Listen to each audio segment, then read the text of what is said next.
نقلت شاحنة يقودها سائق إسباني حوالي 84 خروفا إسبانيا قادما من إحدى البلدات بجنوب إسبانيا عبر ميناء طنجة المتوسط، حيث تتواصل بإجراءات مصالح الأصالة لاستقبال المزيد من الخرفان المستوردة من الجارة الشمالية ودول العديد نحو المغرب. بحسب ما أكده صاحب الطيعة الفلاحية، فإن هذه الأعداد من الخرفان التي سيتم بيعها هي الدفعة الأولى من مجموع الخرفان المتنوعة التي سيتم جلبها من إسبانيا في الأيام المقبلة، والتي قد يتعدى عددها 2000 رأس من الخرفان.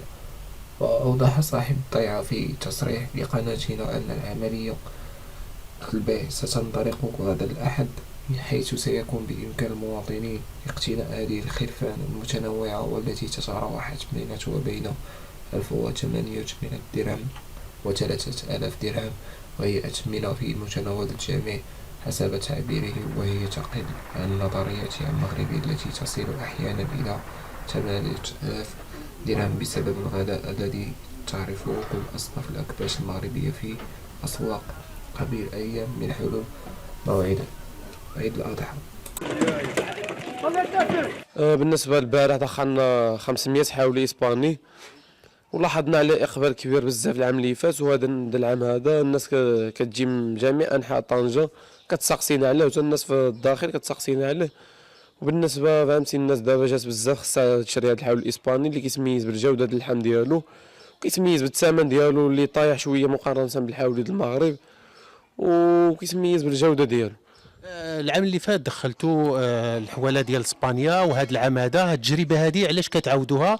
واش على الغلاء اللي الثمن ديالو رخيص، ولا كذلك على الجوده؟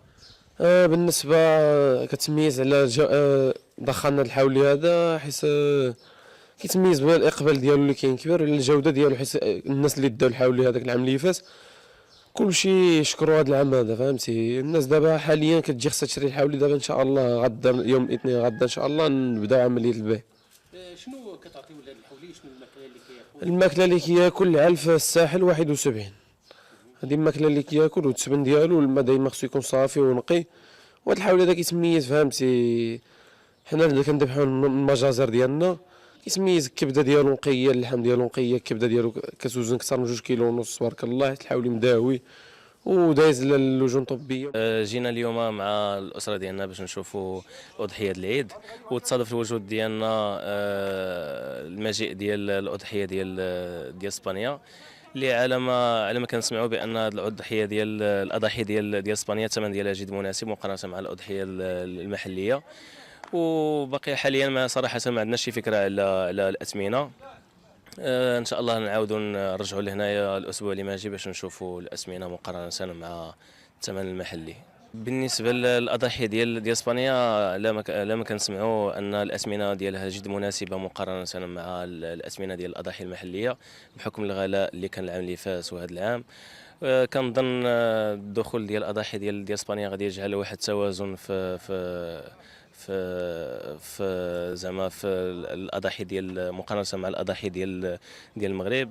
وفي نفس الوقت كيف ما كيقول المثل، كل شيء غادي يعياد وكل شيء غادي ياخذ زعما اللي مناسبه.